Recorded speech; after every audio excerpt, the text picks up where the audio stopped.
kehidupan rumah tangga, tidak ada yang lebih penting daripada hubungan. Hubungan yang dijaga dengan kebijaksanaan dapat menjadi sumber kebahagiaan, kedamaian, dan pertumbuhan batin.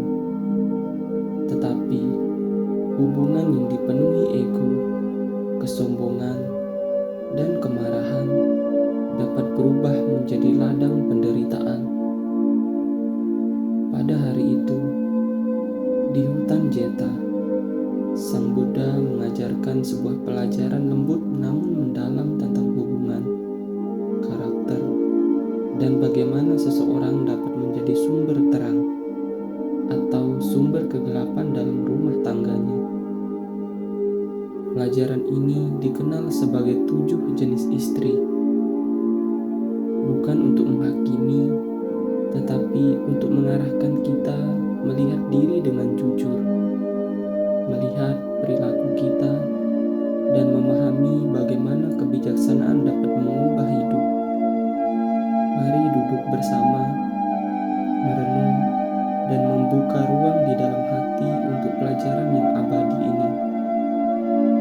Pada satu pagi, Sang Buddha berjalan menuju kediaman seorang dermawan agung, Anathapindika. Namun rumah besar itu dipenuhi keributan.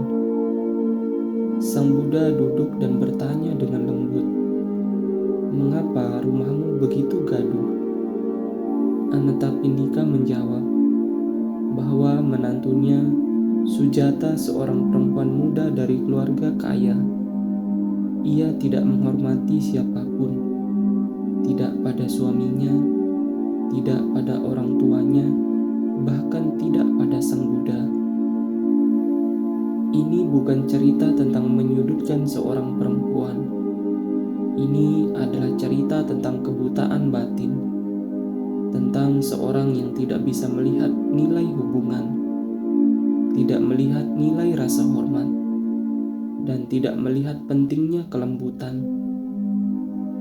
Dan di saat inilah Sang Buddha memberikan pelajaran besar tentang 7 jenis perilaku manusia dalam pernikahan.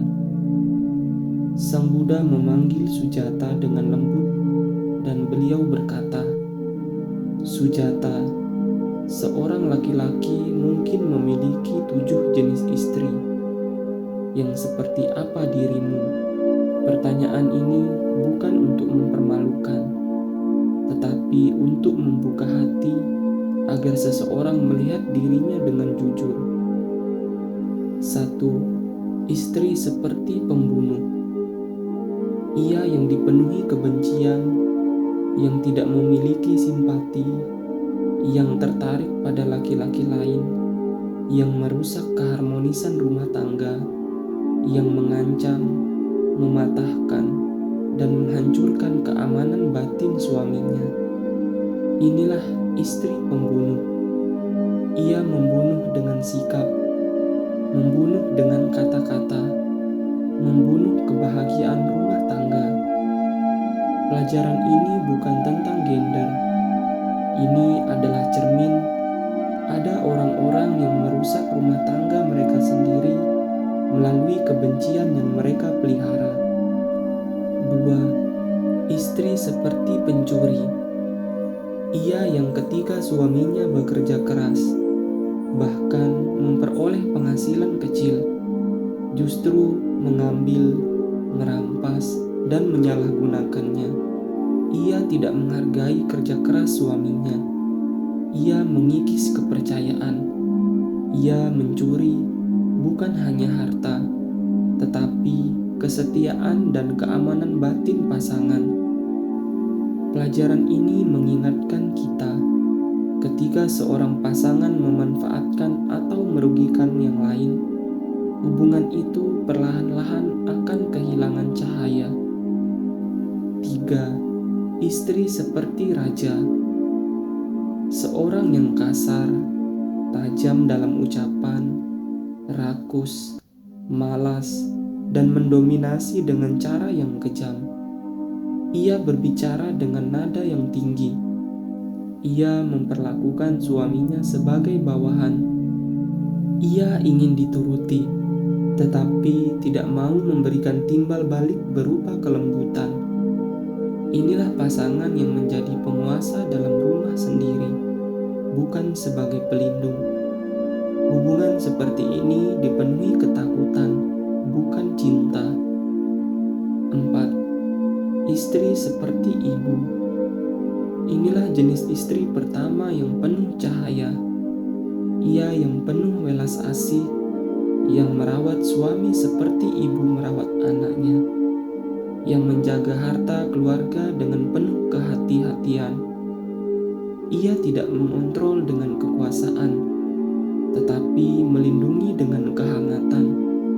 Sang Buddha menunjukkan dalam rumah tangga, seorang dapat menjadi sumber perlindungan, tempat kembali ketika hati lelah. 5. Istri seperti adik perempuan. Ia yang menghormati suaminya seperti seorang adik menghormati kakaknya. Ia lemah lembut, tidak keras kepala, mau mendengarkan, dan mau mempertimbangkan. Ia memiliki rasa hormat yang alami, bukan karena rasa takut. Ia menjunjung kesopanan dan mendukung suaminya dengan kerendahan hati. 6. Istri seperti teman. Inilah bentuk hubungan yang indah. Ketika melihat suaminya, hatinya dipenuhi kebahagiaan, seperti bertemu sahabat lama. Ia dibesarkan dengan baik. Ia bermoral. Ia setia, dan ia penuh penghargaan terhadap suami. Rumah tangga dengan pasangan seperti ini menjadi tempat yang hangat, tempat seseorang selalu ingin pulang. 7. Istri seperti budak. Ini bukan tentang merendahkan diri, bukan tentang tunduk tanpa harga diri. Ini tentang seseorang yang luar biasa sabar, yang tetap lembut meskipun disakiti, yang menerima kekerasan tanpa membalas dengan kebencian. Ia memiliki ketahanan batin. Ia tidak melawan dengan kemarahan. Ia membalas ketidakadilan dengan kelembutan. Dalam masyarakat modern, penjelasan ini adalah simbol bahwa ada orang-orang yang mampu menjaga kedamaian meskipun diperlakukan dengan buruk. Ini bukan tentang kelemahan, tetapi tentang keteguhan hati. 3 jenis istri yang diibaratkan seperti pembunuh, pencuri, dan seorang raja adalah mereka yang membawa rumah tangga pada kehancuran.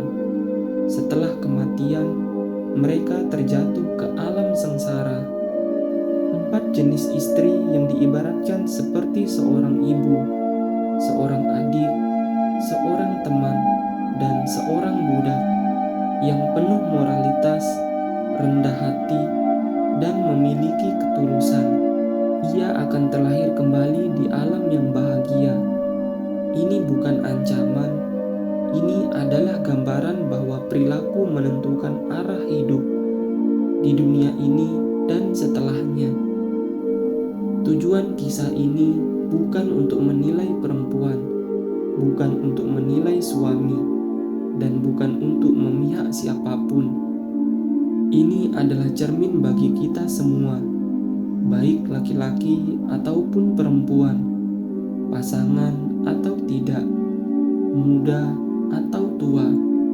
Sekarang, coba kita tanya pada diri sendiri.